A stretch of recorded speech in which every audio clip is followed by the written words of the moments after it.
Okay, I think there's still one guy up there, so let's just get a nice little frag grenade on him.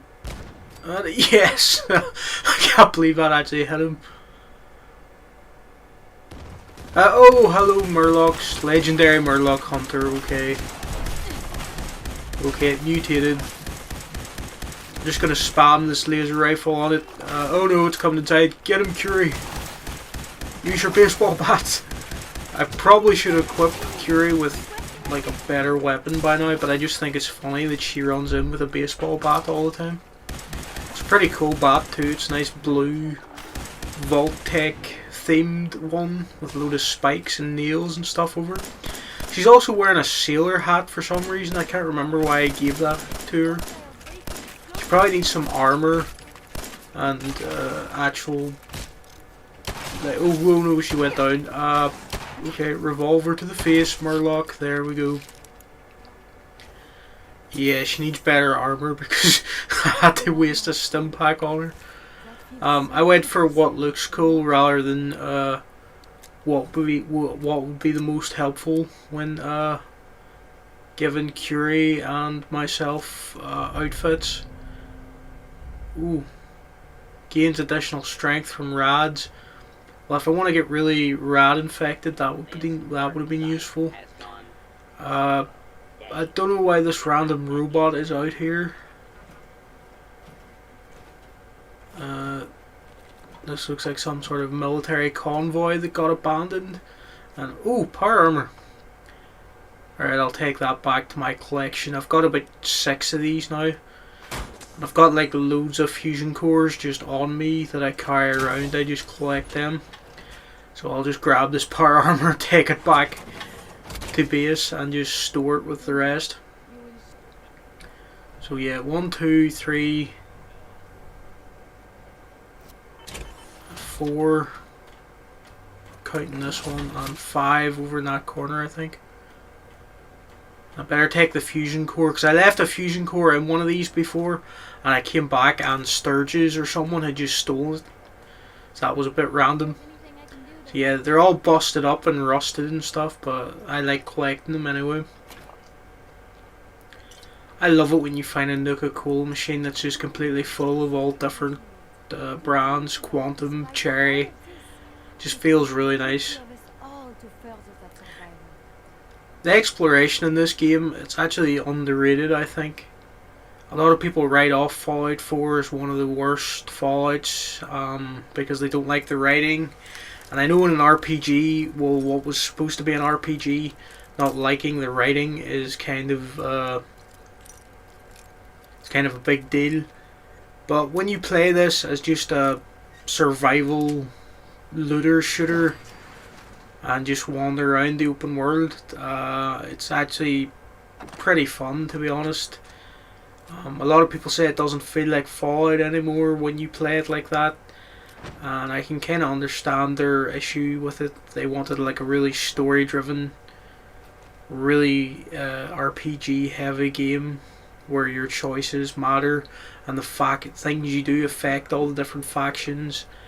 And it is a bit shallow on the story front, but from a world and exploration point of view, I think this was one of the better Fallouts. Just from that angle. Oh, nice headshot. Ah, he's got a turret. Okay, this revolver's real bad. Ooh. Did he throw a mini nuke at me or something? What the hell, mate? Has he got a fat man up there? Okay, we're gonna have to sneak up there. Curie took out these feral ghouls, I guess. I guess I am like level 30 now, so enemies with like fat men and missile launchers are gonna spawn more often. I think that's how the difficulty curve occurs in this game. So I've also been running into random death claws in areas that you wouldn't expect death claws. Oh, it's a guy in power armor. Right, we'll just try to headshot him. Nice. We took his helmet off somehow and just completely wrecked him. Gonna guess this guy. Yeah, he had a fat man. I'm going to take all his Raider power armor. You never know when you need more power armor parts, to be honest.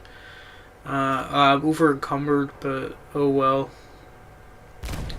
I'll just drop some stuff later. What the hell was that exploding over there? There's a lot of ghouls down there. I really like using this revolver, even though it's like not great for ranged. Something about revolvers in these games just feel really great to use compared to maybe like the laser weapons or the energy weapons or whatever. There's a car exploding and I'm over encumbered. Oh no. And that seems to have woken up some feral ghouls that are up here for some reason.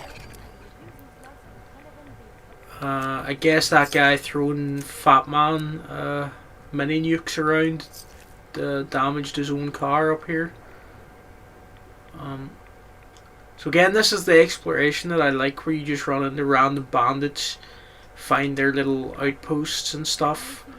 And yeah, we've got all their stuff we can steal now.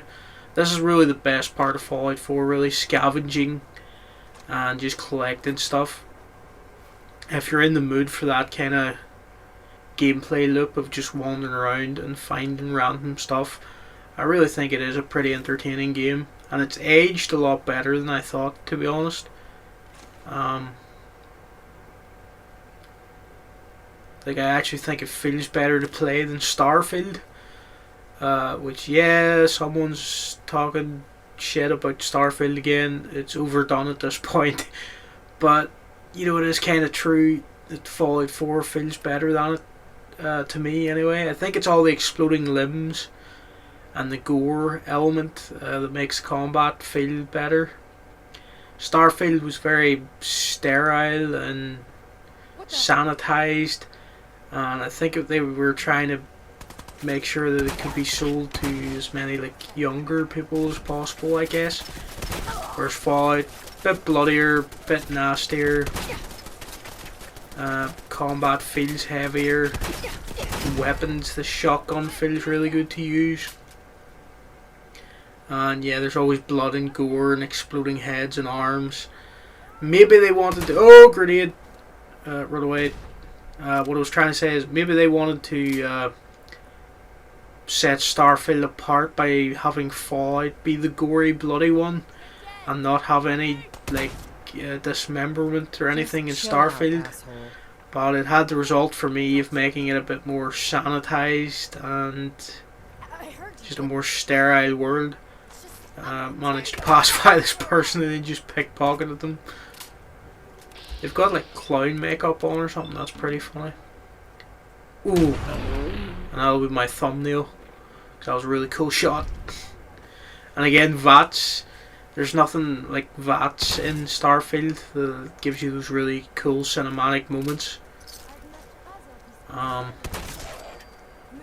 I don't know, even the animations for like these feral ghouls, when you put them down, like they just die a lot better and more satisfyingly.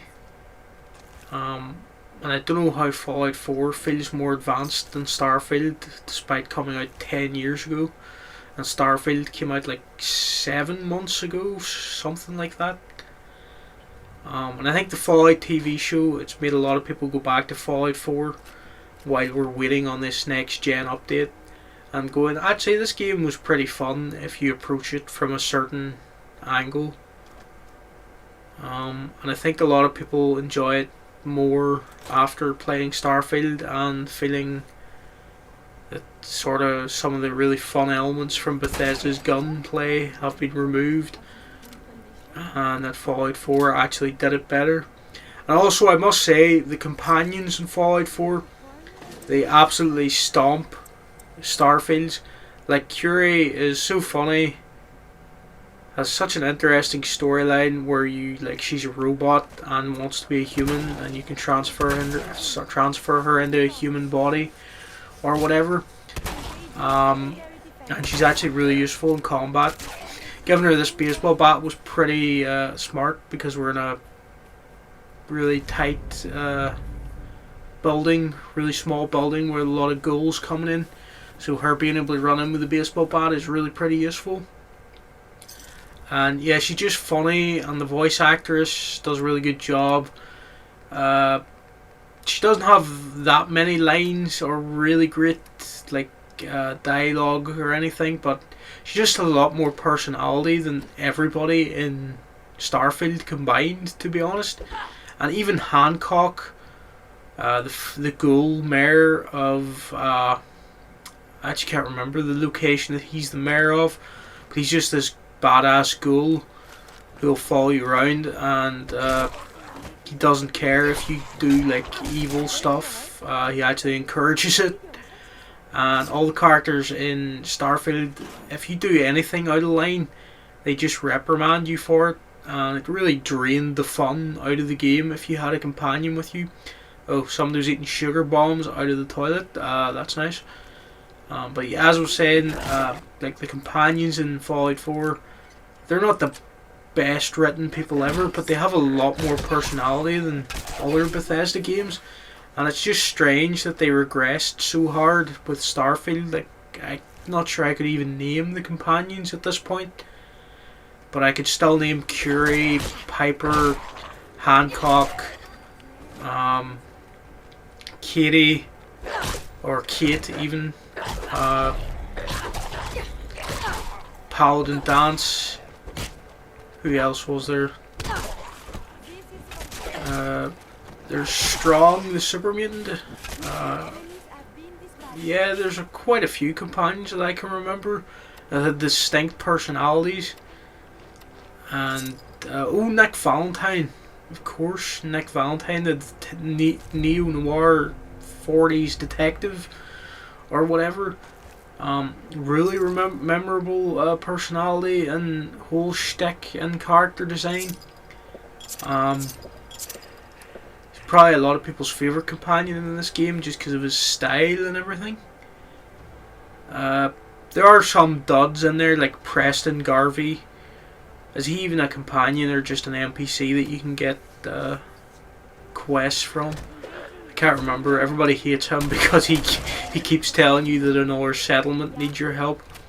And they do have like a lot of problems in Fallout 4, like those repetitive side missions or like Radiant quests or whatever that are just there for the player when they like complete every mission in the game. They just have these endless quests to keep doing, which not the worst idea ever, but when you're getting those quests like really early on into the game, it can wear you down if you think you just have to do every quest that comes into your quest log just to get it out of the way. I think it would have been better balanced if all those Radiant quests don't start showing up until you've completed the main quest or something, or that the game detects that you've completed most factions or something like that, just to make that stuff feel a lot more like end game content.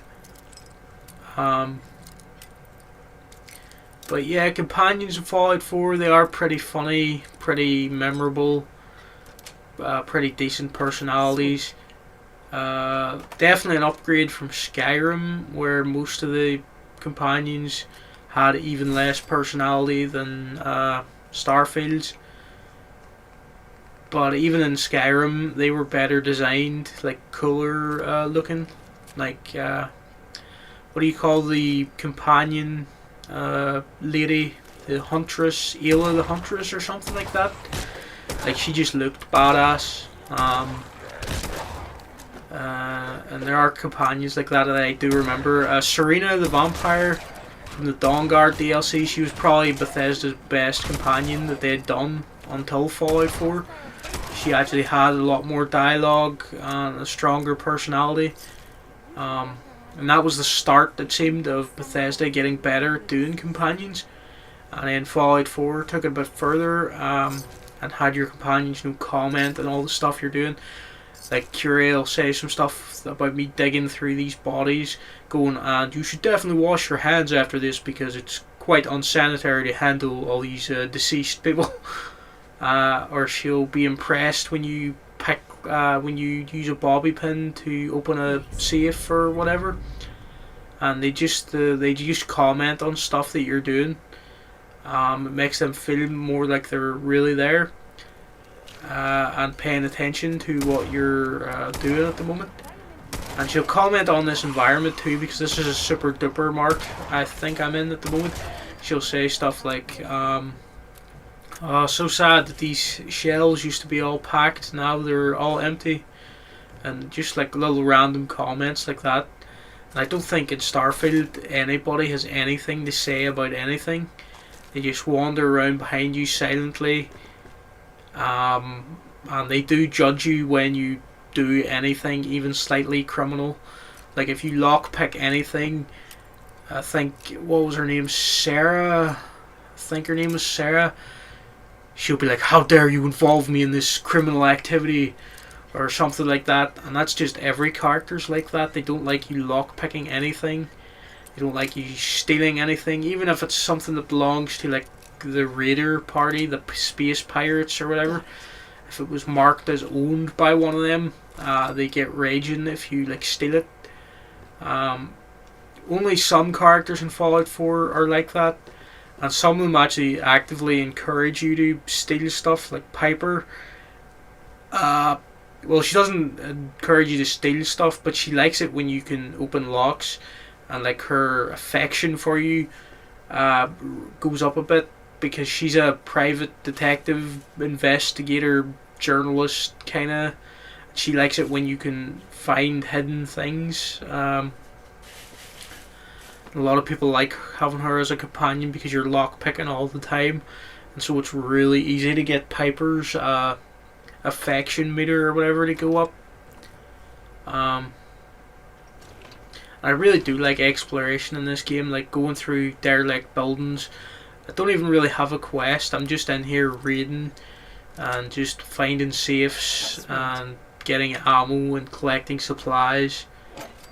Any old junk that's laying around, I actually like that in Fallout 4 they gave all the junk a purpose, because it was always in these games just absolute trash everywhere that you had no reason to pick up, and it was just there.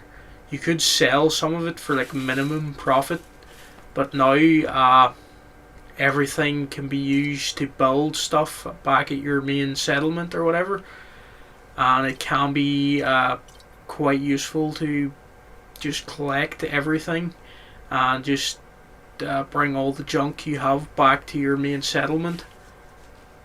And I thought it was really cool that they found like a reason for the player to pick up all this stuff, whereas before it was just pointless nonsense. But now everything has a material that can be used to build something else, really. And back at your main settlement, you can just tag. If you're trying to build something, you can just tag the materials that you need, and then whenever you come up in like out in the wastes, if you find something that has that material in it, the little microscope, or not a microscope, but the little symbol that you've tagged this item will come up next to it when you like sort of scan over it in somebody's pocket or whatever, and you're like, oh yeah, I needed one of those, I'll take that with me. It's really nice to have these like extra scavenger sort of details in the game. This person has military grade duct tape. I don't need it at the moment, but I think it's an adhesive or something like that, and I could use it later. Again, another problem with most Bethesda games, over encumbrance. I think they make things weigh just a little bit too much sometimes, and it just makes over encumbrance just really annoying. A lot of games they don't they don't have over encumbrance anymore. They sort of left it out because it's just an annoying mechanic. But I do kind of like that it adds another survival element, that you can't carry everything. But I just think some of the weight distribution for items, I think they could have rebalanced it a bit, because I find early on like I'm really over encumbered all the time, and it kind of discourages exploration, because you're like, well, if I find anything good in there, I can't carry it all because I'm already carrying so much other stuff. I really need to go back to my base and then to get back to your base, you're going to fast travel then, because if you just walk back, you might find other cool stuff that you can't pick up, and it will annoy you even more. So you just skip journeys by fast traveling, and that kind of thing can get annoying. So I'm hoping in Fallout 5 they rebalance like the weight distribution, or they give you like more ways to be stronger early on. You can of course just put like 10 points of into strength like right away, just have full strength so that you're really strong right out the gate. But a lot of people, they don't want to design their character that way, and they want to balance their like traits a bit more evenly. But yeah, I think some people, maybe they just put a lot of points into strength and go, oh, I'll level up later and even myself out a bit later, because I just can't stand how over encumbered you get so early in this game or whatever. I really like this pipe pistol revolver. I found it doesn't look that nice, but it feels really great to use. Again, I really enjoy revolvers in the Fallout games. They just feel so nice to use, especially on ghouls for some reason. I really liked robbing this super duper mart. Nice.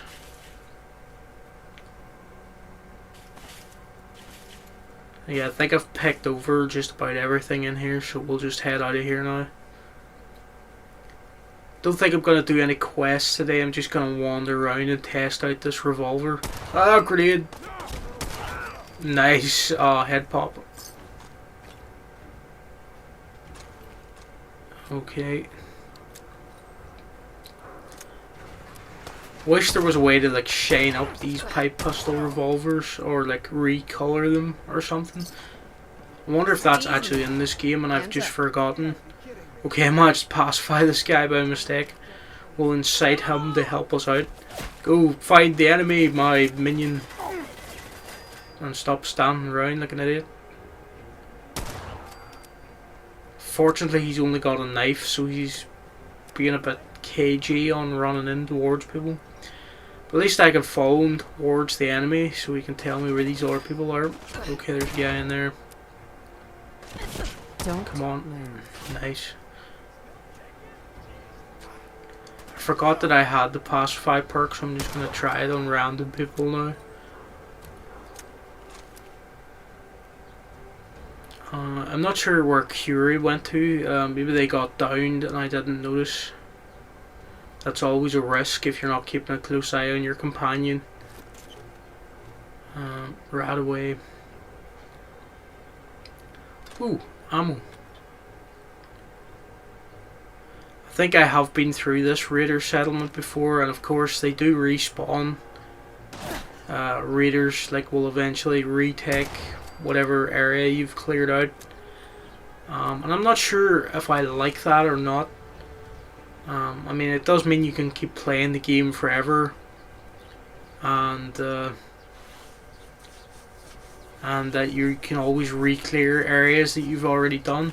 But I think it should be an option maybe in the menu somewhere of, do you want like a certain set amount of enemies in the game that once you clear out an area it's just cleared forever, and that way you can't really grind XP or get over leveled or whatever, and you have like a set number of enemies that you have to take out. Because when I was playing Baldur's Gate 3 recently, I really actually enjoyed that there was only a set number of enemies in the game and so much XP that you can get, and that when you like take out all the enemies in one area, that's that area cleared forever.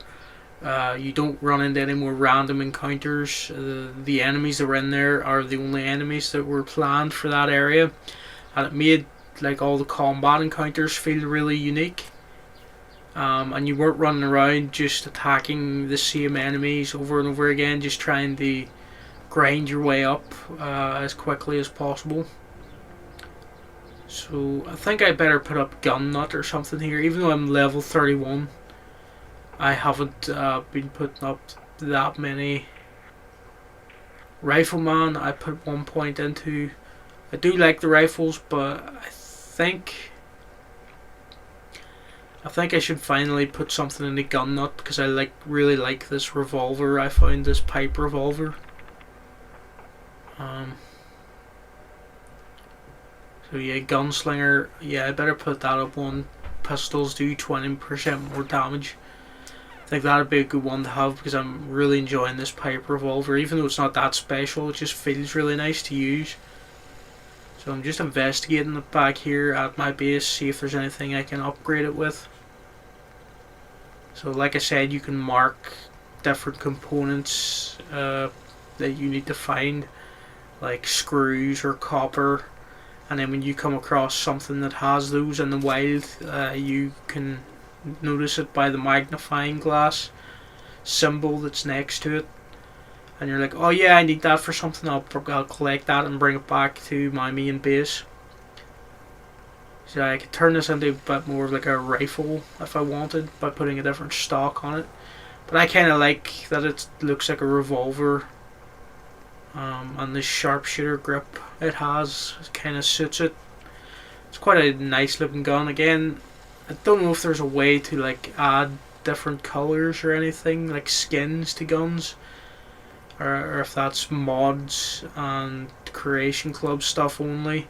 That is one thing that's annoyed me about this game, going back to it, is how like mods and DLC and stuff that Bethesda used to support a lot more are suddenly paid for, and you have to go through the Creation Club to get them, at least on console.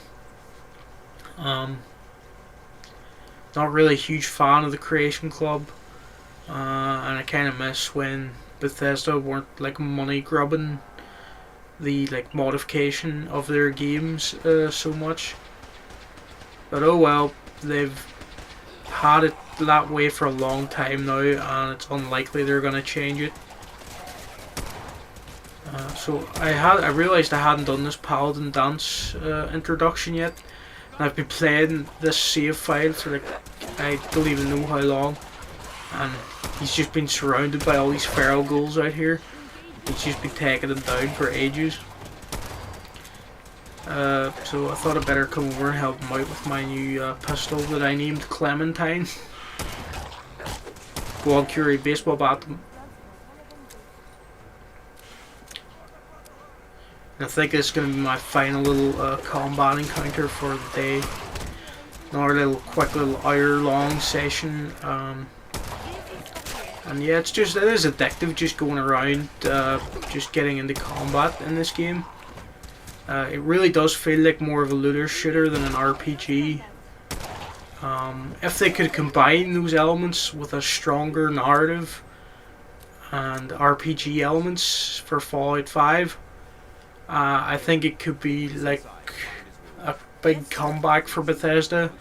Because while their games are still selling a lot, the reputation, it just seems to continually go downhill, at least from RPG fans.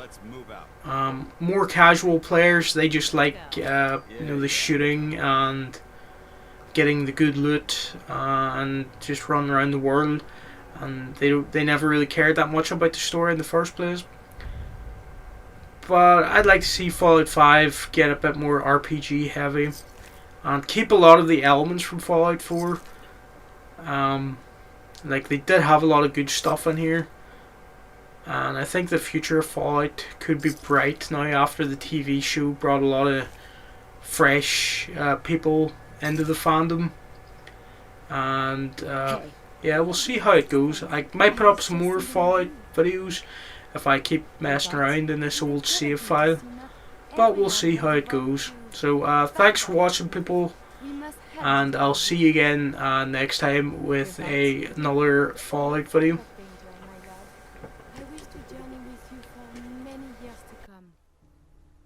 Are things okay between you and me? I think we are too good. Can you hear? My heart may burst. Didn't have anything else. Not a problem. Let us continue our journeys.